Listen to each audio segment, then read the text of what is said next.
Sebelum kita sama-sama berdiskusi di video ngopi kesempatan kali ini, gue boleh sedikit kepo nggak tentang kabar kalian hari ini kayak gimana? Terlebih buat lo semua yang tinggal di daerah Aceh, Sumatera Utara, dan juga daerah-daerah yang kemarin kena dampak bencana banjir bandang. Apakah udah bisa beraktivitas seperti biasanya? Normal maksud gue, atau justru kebalikan? Lu malah sulit dan juga makin sulit untuk beraktivitas seperti biasanya.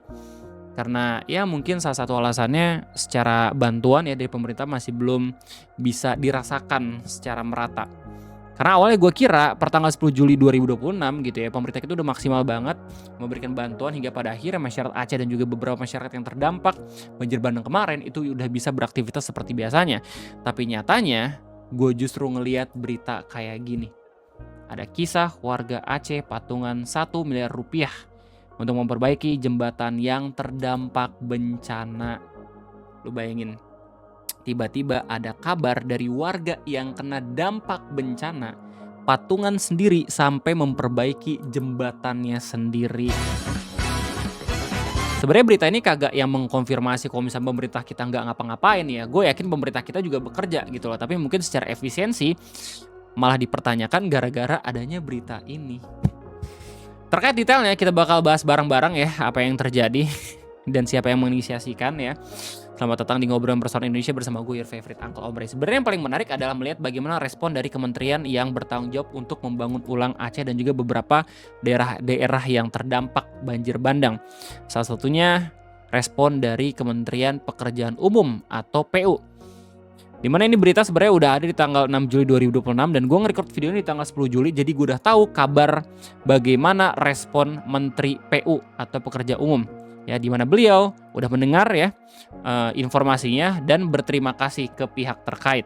Cuman responnya ini akhirnya direspon balik sama netizen kita tercinta gitu ya, yang justru ngerasa kayak, Pak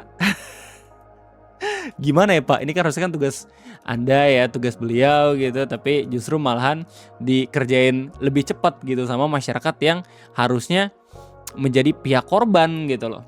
Well, berdasarkan berita dari Kumparan News kita bisa tahu detailnya, tapi salah satu berita yang pengen gue kasih lihat itu merupakan dari Kompas TV di YouTube gitu ya, dengan judul warga bener meriah, gimana sih nyebutnya, bener atau bener dah ya, pokoknya itulah, warga bener meriah Aceh resmikan jembatan swadaya tanpa bantuan pemerintah. Gokil. Berikutnya, warga di Kabupaten Bener Meriah meresmikan jembatan yang dibangun swadaya tanpa bantuan pemerintah. Kini jembatan penghubung Aceh Tengah, Bener Meriah, dan Biren yang sebelumnya hancur akibat banjir longsor November lalu kembali berfungsi. Oke, jadi kita harus sama-sama ingat ya tanggal berapa banjir bandangnya, itu November 2025. Karena ini penting banget ya secara tanggal. Jadi kita bisa tahu timeline kapan masyarakat pada akhirnya urunan terus abis itu sampai buat jembatannya sendiri. Oh, ini waktu peresmiannya.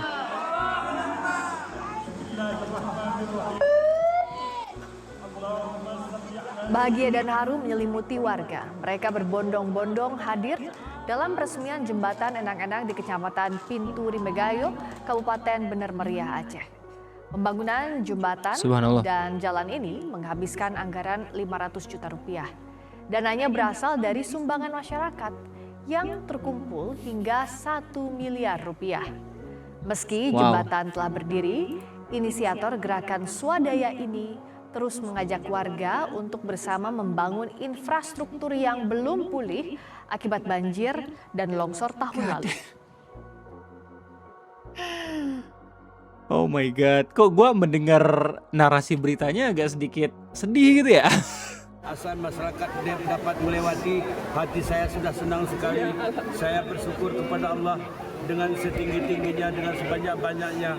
Seandainya saudara-saudaraku memiliki keikhlasan, tetaplah kita membangun, menyumbangsikan sebagian hartanya di sini. Ini adalah tempat silaturahmi, karena ini menasah juga kita membuat atau tempat ibadah, tempat-tempat berteduh, dan masih banyak jalan yang harus kita bangun safety-nya ya, demi keselamatan kita sama-sama. Itu si bapak nggak digaji dari pajak ya seharusnya. Tapi kayak seakan-akan memiliki tanggung jawab untuk bisa membangun kembali ya daerahnya yang kemarin kena bencana alam. Nah, ada alasan kenapa gue lebih memilih untuk melihat berita dari Kompas TV, karena nggak cuman soal jembatan di Aceh yang dibangun kembali sama masyarakatnya aja, tapi ada juga nih konteks lain dari Karangsambung Kebumen, di mana ada ibu-ibu yang juga ngebangun jalan biar seenggaknya masyarakat di daerahnya sendiri itu bisa mengakses jalan dengan enak dan juga mudah. Di Kebumen, seorang ibu rumah tangga bernama Siti Sudar membongkar tabungan hingga menjual habis perhiasan untuk membangun 2 jembatan dan jalan. Akses baru sepanjang 2,5 Gila, sampai kilometer dinamain ini membantu namanya sendiri dong. waktu tempuh petani untuk mengangkut hasil pertanian. Malah ngebantu pengusaha yang ada di sana, gokil banget. Kalau misalnya kita lihat secara kacamata awam ya, mungkin berita-berita kayak gini nggak yang terlalu berbahaya lah buat pemerintah. Tapi kalau misalkan kita boleh ngelihat dari sisi yang lain, justru berita-berita kayak gini ya bisa aja berpotensi membahayakan pemerintah. Kenapa begitu? Karena ya ini mungkin bakal menjadi indikasi orang-orang jadi lebih percaya sama ya skillnya mereka sendiri dibanding harus bertumbuh pada pemerintah ya. Yang mungkin nantinya bakal bermuara ke buat apa sih kita ngumpulin pajak gitu loh.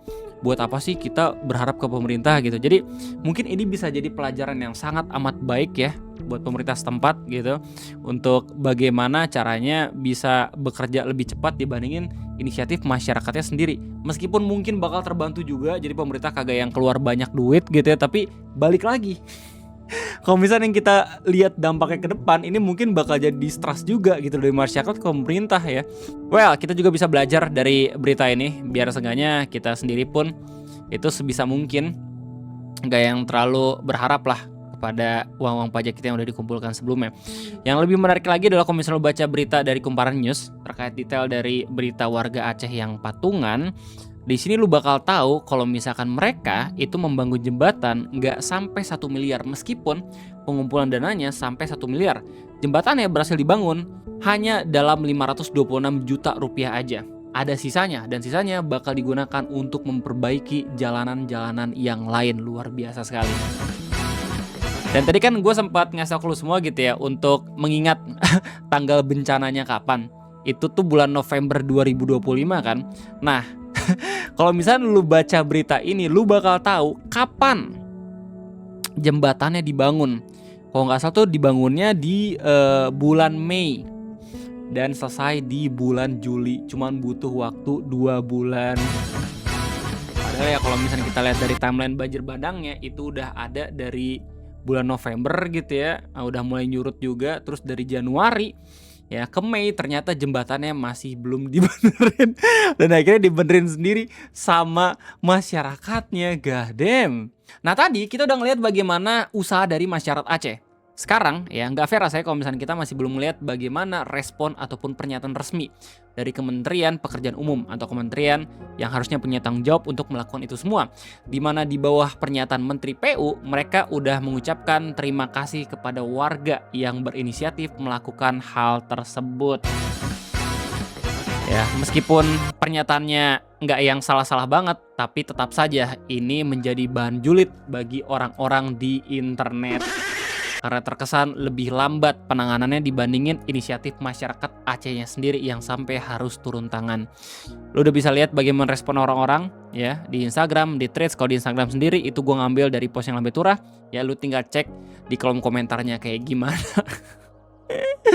Well, sebenarnya ada 3 respon yang pengen gue kasih lihat. Yang pertama, respon cepatnya kayak gimana ya. Ini udah kita bahas ya. Dan kayaknya gue gak terlalu perlu buat ngeliat detailnya seperti apa. Nah yang kedua ini lebih menarik lagi. Ini adalah bagaimana respon struktural yang dilakukan sama Kementerian Pekerjaan Umum. Di mana lewat berita Kompas ya dijelasin usai ramai warga Aceh bangun jembatan sendiri, Kementerian PU kebut perbaikan infrastruktur. Butuh pancingan dulu.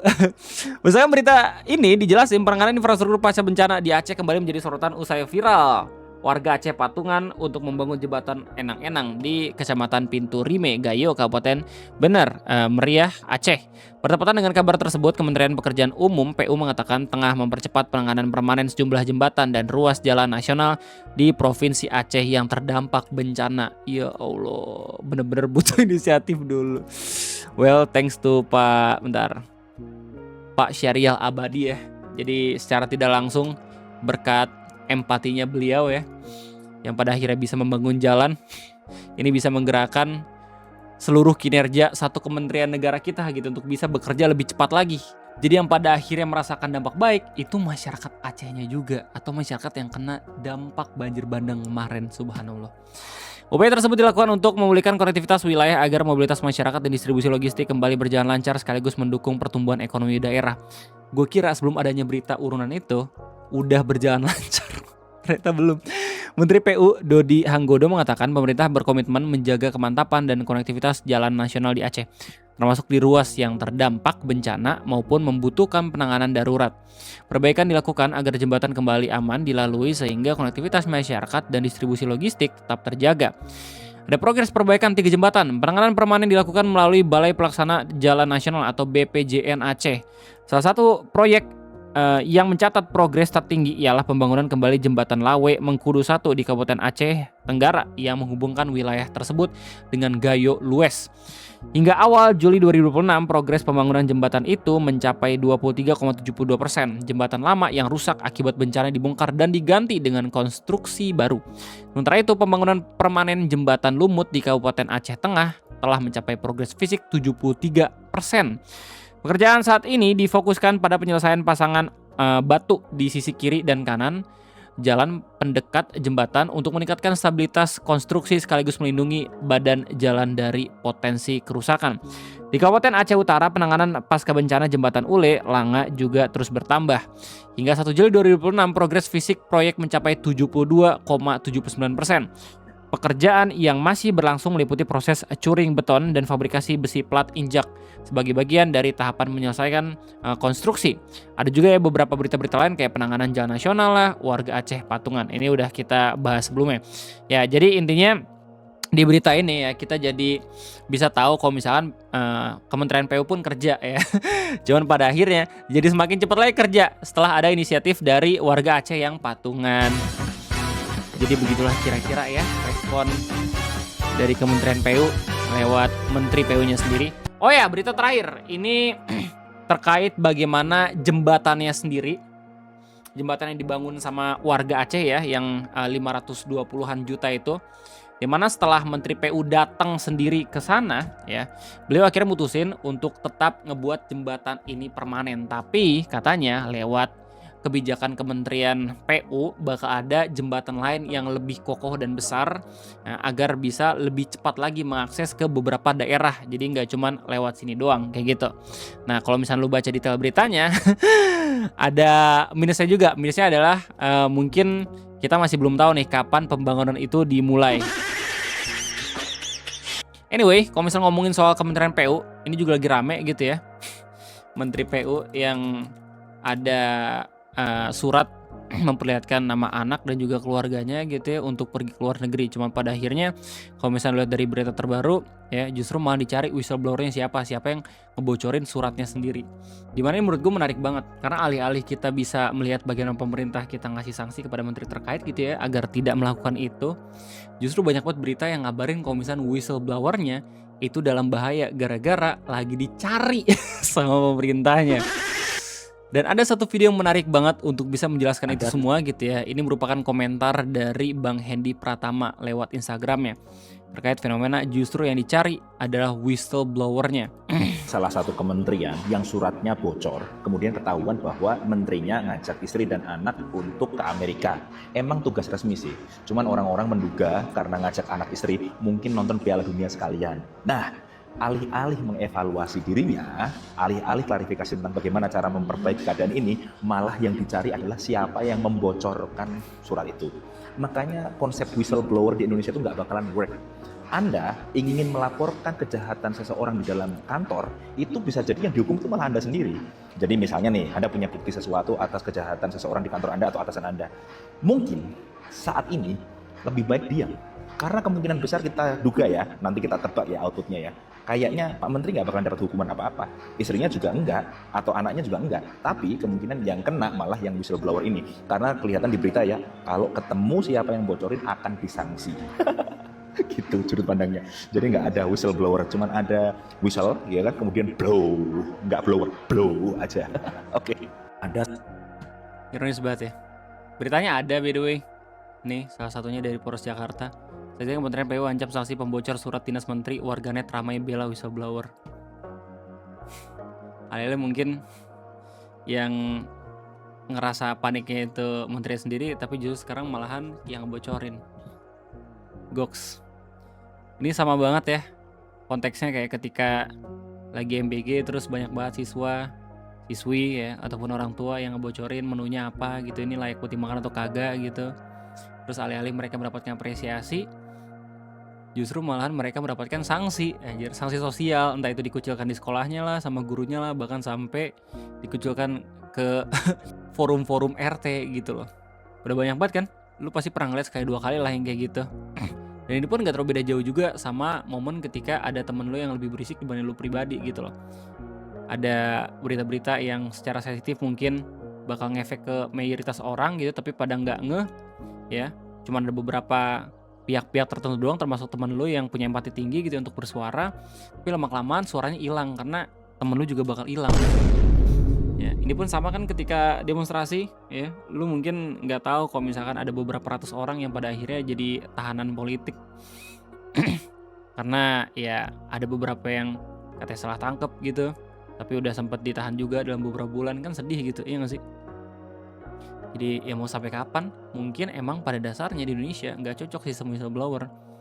Karena yang pada akhirnya kena masalah itu bukan orang yang lu whistlein, tapi justru malah lu sendiri gitu. Dari sini gue langsung berkesimpulan kayak, apakah worth it untuk memperjuangkan bagaimana hak mayoritas? Apakah biar nunggu orang-orangnya dulu merasakan gitu ya, gak enaknya seperti apa? Kayaknya itu deh cara terbaik untuk pada akhirnya masyarakat bisa lebih mengerti lagi kalau misalkan ada orang yang sedang bersuara gitu ya, mungkin secara tidak langsung itu pun menyuarakan hak-hak lo, apapun konteksnya. Ya kayaknya itu aja mungkin bisa gue sampaikan terkait adanya informasi jembatan Aceh yang dibangun secara gotong royong. Gimana pendapat kalian? Silahkan tulis di kolom komentar. Gue rasa cukup sekian aja dari gue. Sampai jumpa lagi nanti di next video ngopi. Gue undur diri. Bye bye.